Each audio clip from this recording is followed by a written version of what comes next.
Good afternoon, everyone. Welcome to the Living Shorelines Community of Practice webinar. I'm Hillary Stevens with Restore America's Estuaries. Today's webinar is about developing courses for training marine contractors. Our speaker today is Farah Alami, and we are very much looking forward to hearing all about this program that she has recently run in the state of Florida. Restore America's Estuaries is an alliance of organizations working to protect and restore bays and estuaries as essential resources for our nation.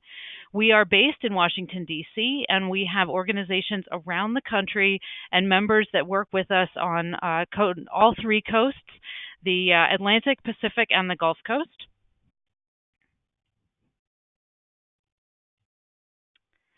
I have a couple of updates for you today. I want to make sure everyone is aware that the Living Shorelines Act was included in a package of bills that passed the House of Representatives last week. It was added to H.R. 729, the Coastal and Great Lakes Communities Enhancement Act. The Living Shorelines Act would create a federal grant program through NOAA to assist states, localities, and NGOs in constructing living shorelines. So this is a very exciting development. It has passed the House, and there is a parallel bill under development in the Senate. We'll see where that goes. As you're all aware, D.C. is a busy place these days. As well, I'm happy to say that the summary report for the Tech Transfer Workshop is out. That was the event that we hosted in Beaufort, North Carolina in October. So those of you who attended the Tech Transfer should have already received an email about this report. For those of you that were not in attendance, we will have that up on our website shortly. So if you want to come and read about what happened there, you should be able to do that in the next couple of days. From there on to the training today, our focus topic is on training for marine contractors. There was a recent event in Florida that we're going to hear about from Ms. Farah Alami. She coordinates the Florida Fish and Wildlife Conservation Commission's Coastal Wildlife Conservation Initiative. Her work focuses on wildlife and habitat needs, as well as socioeconomic issues pertaining to Florida's coastal areas. She has recently been addressing the issue of shoreline stabilization by leading a statewide effort to train marine contractors in living shorelines and leading a study comparing the ecological benefits of 4 shoreline stabilization methods used in response to sea level rise. She has a BS in biology and an MS in oceanography, and we are thrilled to have her here today to talk about her recent training session. A couple of other notes. We will not be having a webinar in January. I will be out of town during that week, and I am working on lining up for February. We hope to have Ms. Amy Kinney from the Puget Sound Initiative to talk about a shore-friendly program, which is an outreach and marketing initiative that's been very successful there. So we're looking forward to that. Once I've got that date nailed down, I will certainly let you know. And we are always looking for speakers and topics, so please feel free to shoot me an email if you have someone or a topic that you would really like to hear about. There is my email, and there also is a contact information for our speaker today, Farah. And as I said, when we have final info about the next event in February, I will let you all know. Without further ado, let me hand the microphone over to Farah.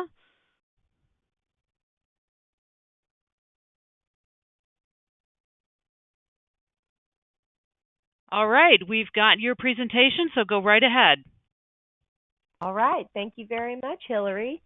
And thank you all for coming to this session right before the holidays. I really appreciate you joining us today. So I'm going to be talking about Florida's Living Shoreline Training Course for Marine Contractors, which is the first statewide Living Shorelines training course in the United States that's geared specifically toward marine contractors.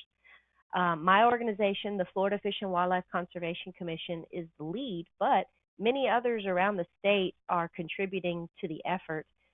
It is a multi-partner effort. I am the coordinator of the FWC's Coastal Wildlife Conservation Initiative, and on this slide you'll see several of our partners that have worked with us on developing the course and delivering the course.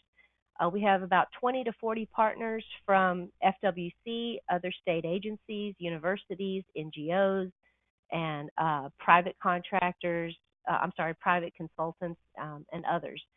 So these partners have contributed to content development and review, delivery, logistics, and all aspects of the course. So I would like to give credit to all of those who helped us make this what it is. So I'm going to start from the beginning, and I do want to let those of you know who were in attendance at the tech transfer workshop. A little of this will be review, but then towards the end you'll see what happened as a result of our first course. So the need for our project. So as you are all aware, I don't have to tell you about storms and sea level rise and erosion being major issues. Another issue throughout Florida is failing seawalls.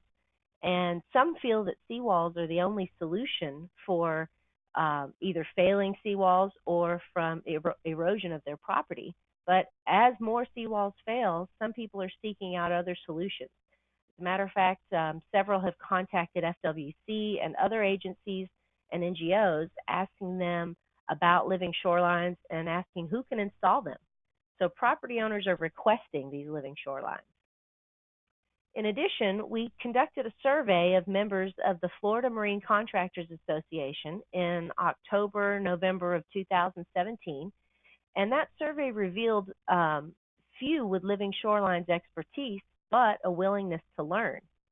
And no previous contractor-specific training was available yet in Florida at that time, and so the survey revealed some knowledge gaps. So as you can see from the 4 pie charts here, dark and medium blue combined show where the major knowledge gaps are. So for cost benefits, site assessment, regulatory process, and acquiring materials, all 4 of those aspects of living shorelines have a large component of contractors who are either unaware or only somewhat familiar with that aspect. So our project goal and objectives. Our overall goal is to increase the number of marine contractors who can assess dynamic eroding shorelines and provide solutions that feature living shorelines where feasible. So our objectives, we determined that a 2-day training course was the most appropriate time frame based on necessary content and maximum length of time that contractors indicated that they could take off from their regular work. And then we want to deliver, or we are delivering the course in high need areas. And thirdly, we sought ways to encourage more contractors to attend. We determined that certification and CEUs, or continuing education units, were a major draw. And fourthly, to make the course as beneficial as possible in the long run, we determined that a mentorship program would help in achieving the overall goal.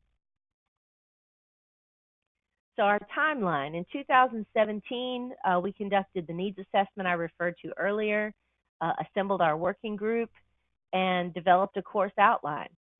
And as I said, the working group consists of many living shorelines practitioners, and our meetings have been in various locations around Florida. The course outline is based largely on needs identified by the contractors through that survey. In 2018, we put together the instructor list, solidified the CEUs, delivered a course preview, and determined our target cities. So the instructors include FWC staff, Florida Sea Grant agents, Florida Department of Environmental Protection, coordinators, private consultants, NGO staff. That's just some of our instructors. As far as the continuing education units, we've been authorized for our course to count 6 hours towards the 14 biannual requirement for certified contractors in Florida. So every 2 years, certified contractors have to obtain 14 hours of CEUs through the Construction Industry Licensing Board. We previewed our course at the Florida Marine Contractors Association Expo in 2018, and the feedback from our attendees helped guide the remainder of our course development. The target cities were determined based on environmental and logistical criteria, And then in 2019, we completed our delivery materials and we delivered our very first course. The delivery materials incorporate some parts of existing resources along with original materials from our partners. And contractors from all areas surrounding the Tampa Bay area were invited to attend the initial course, and registration page was set up using Eventbrite. So a little bit about the course structure and the outcomes. So we have 4 main modules: selling points, feasibility, implementation, and maintenance. Each topic is addressed through presentations, group exercises, field trips, and guided online tool exploration. There's a total of 6 hours of in-class instruction. And the skills that we are instilling in the contractors are, number 1, to communicate the benefits and relative costs to homeowners. Number 2, perform a site assessment, evaluate site design options, and navigate the permitting process. Number 3, to install living shorelines with vegetation and or breakwater materials. And number 4, to evaluate and maintain living shoreline project success. So our initial course, we are going to talk for the rest of this talk, I'll be talking about what happened in the initial course. So the field trips, a major component of the course. During day 1, they conducted site assessments for a site that may be a candidate for a living shoreline. So this site had no previous living shoreline put in at it, and the attendees assessed it for erosion and all factors that you would look at when you go to a new site. Day 2, which is in the bottom right corner, they evaluated an existing living shoreline and determined monitoring needs. So this living shoreline was put in a few months prior to the class, and the attendees went out and evaluated the shoreline for success. Another component of the course, as I mentioned, was group exercises. So the first one was for the group exercise was to prepare responses to difficult client concerns. The second group exercise was to design a living shoreline on paper using existing site assessments. So after going in the field to do a site assessment, we also provided some of the other groups additional site assessments for them to design a living shoreline on paper. And you can see in the left picture there some of the students showing their designs. Group exercise 3 was to determine which permits were necessary for different living shoreline scenarios. And group exercise 4 was actually implementing a miniature living shoreline using model pieces. And you can see that in the bottom right picture. They developed little models of living shorelines with small pieces of grasses and oyster shell and things like that. So the results of the class. So the pre and post tests were delivered. Each test consisted of 15 questions. The pre-test average was 80 points, that's out of 100. The post-test average was 93 points, so the average increase was 13 points. The maximum increase was 36 points, and actually multiple people increased their score by 36 points. The pre-test, there were 27 participants. About 60% of those were government and about 40% were contractors. The post-test, we had 21 participants because some people left a little early.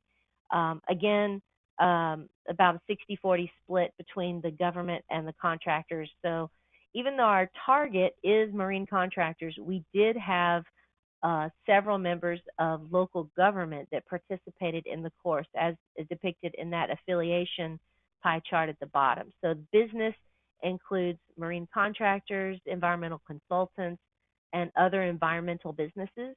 And then the gov in the purple there indicates local government, and then other would be university or other affiliations.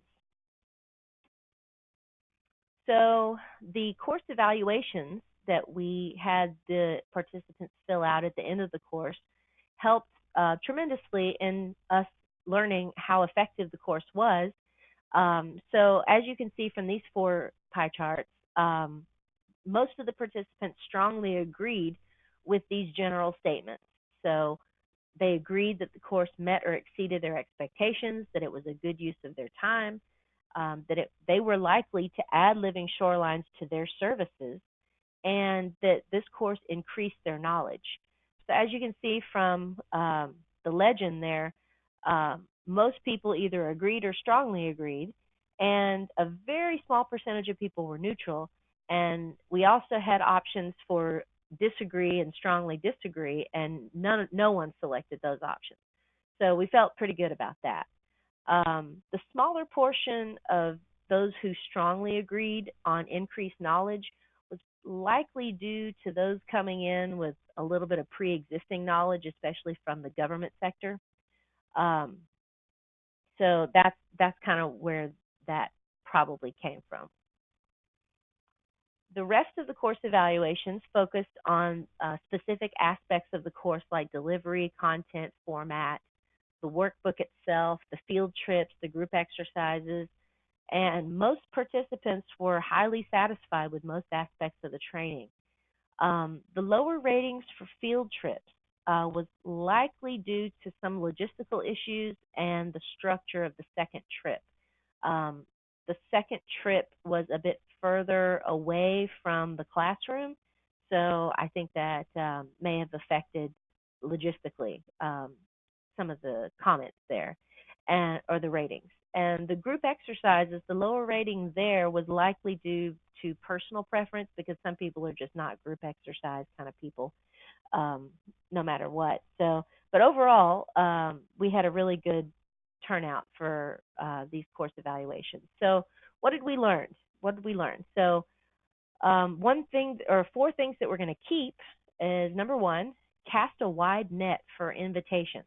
So we sent out invitations to contractors all around the Tampa Bay area and even beyond.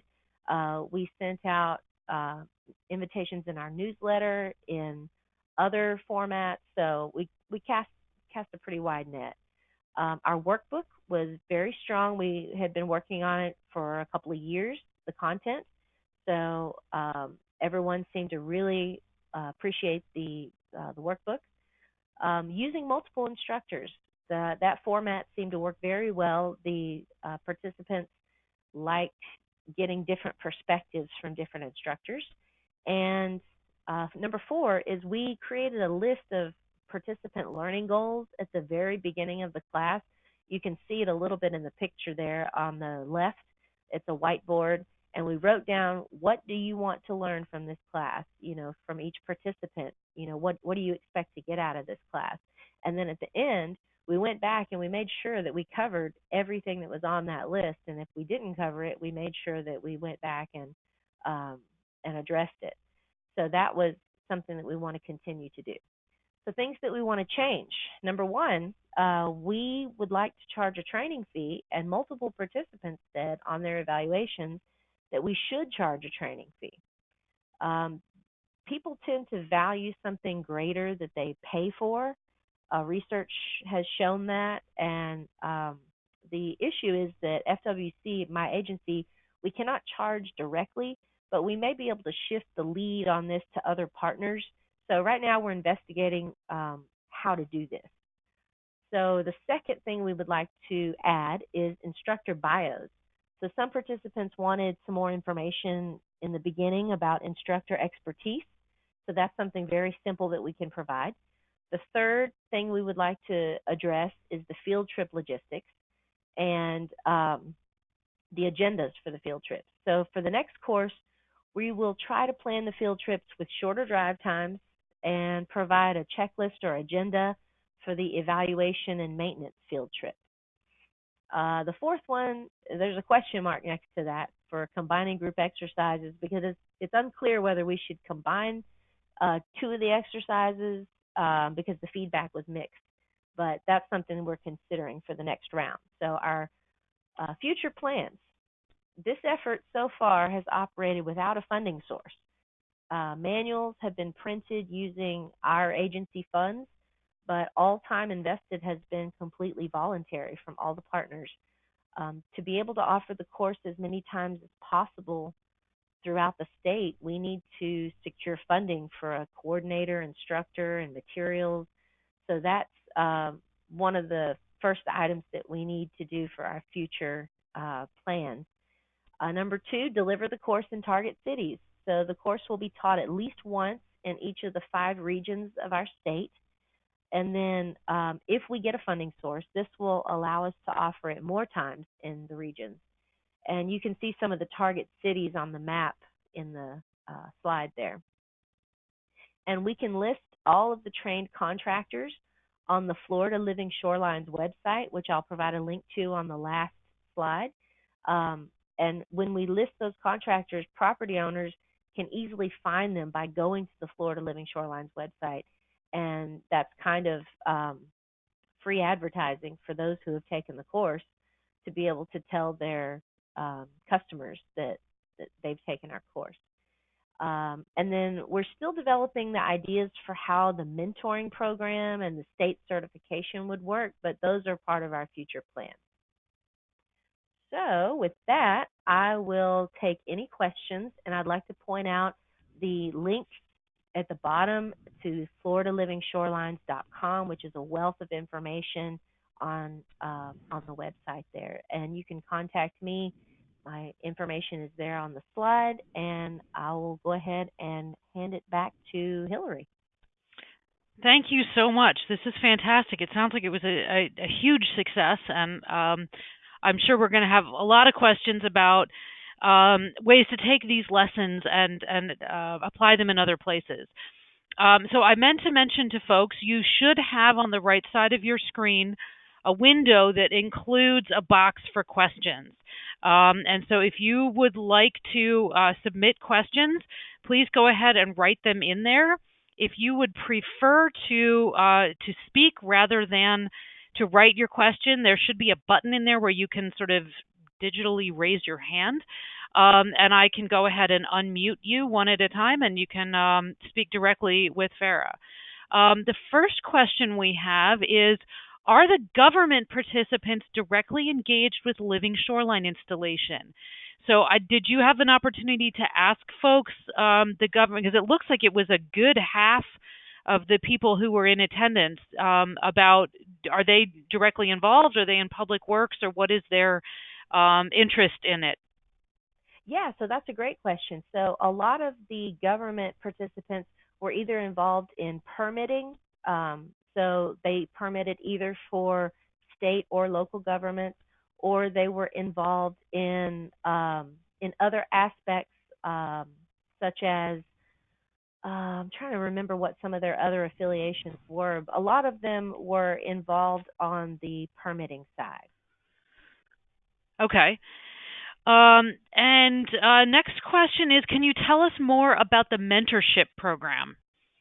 It sounds like that's still kind of in development, but do you have any thoughts you can share at this point?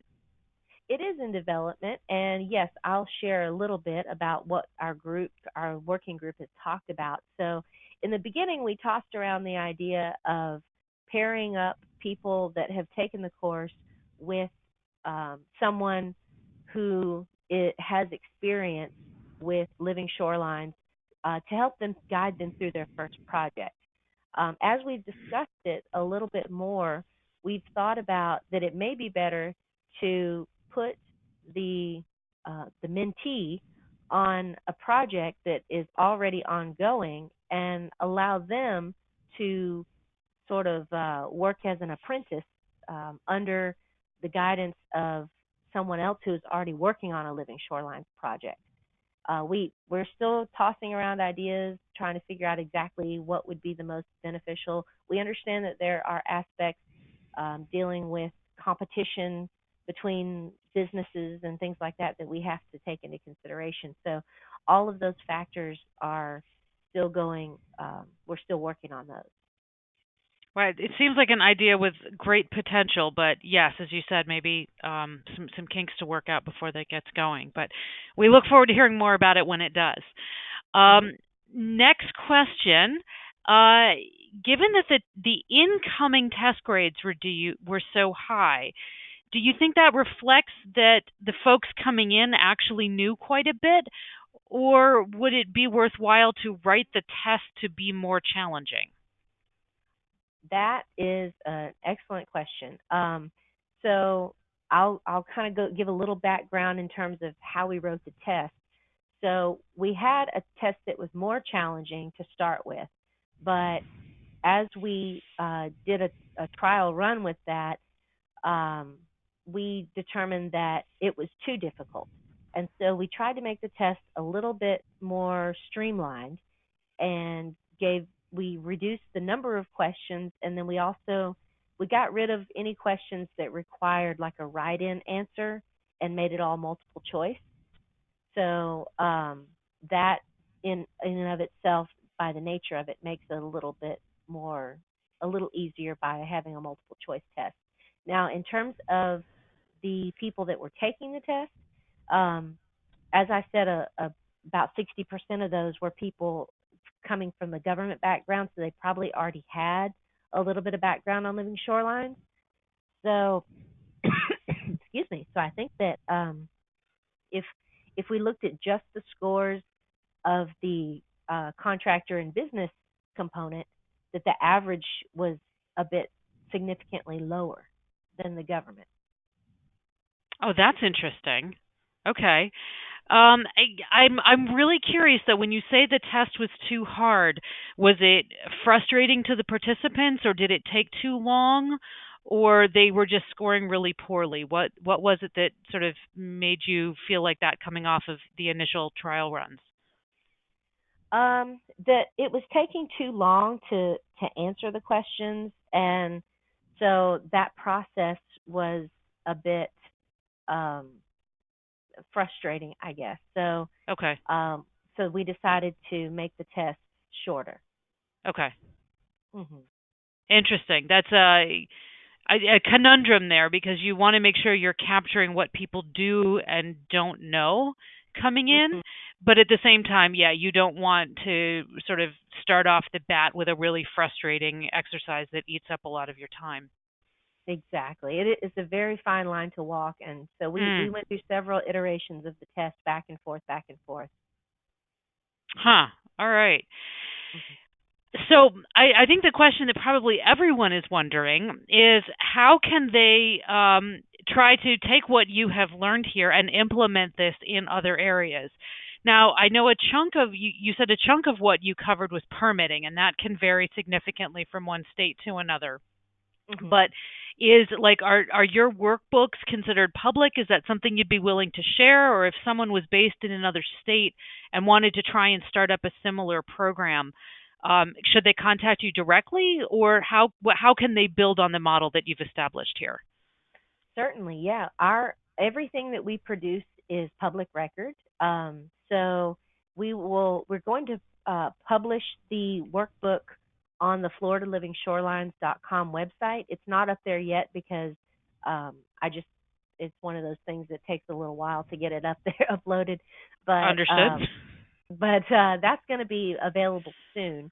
In the meantime, if anybody wants to contact me directly, I'd be more than happy to send a low resolution file that's available via email. The pictures won't be quite as crisp, but everything is there. So all the content is there. Fantastic. Are there any other questions that folks are dying to ask right now? Okay, I'm not seeing any. And with that, Farah, this has been fantastic. Congratulations on such a successful project. You've obviously been working on this for quite a while, and it sounds like it was a huge success. And I hope you are able to get some of the funding kinks worked out. And we will be curious to hear, if you do start charging a fee for this, what you find sort of that the market will bear, and what's an appropriate way to get buy-in from folks coming in, and to make sure that like government folks coming in are able to make this work with their budgets and so forth. This is going to be a really interesting project going forward, but clearly it was a success and there's a demand for it. So we wish you all the luck, and we look forward to hearing more. And so Thank that you very much. with that, I will thank you again. I will wish everyone a very happy holidays. Again, we will not be having a webinar in January because I will be away from the office, but we are lining up for February, and I am planning probably in March to have a conference call to talk about the sort of the state of the field and what topics we might like to cover going forward. So I will make sure to get those dates when they're firmed up. I'll get them out to everyone. Again, happy holidays, best of luck in the new year, and I look forward to connecting with you all in February. Thanks again, Farah. All right, thank you.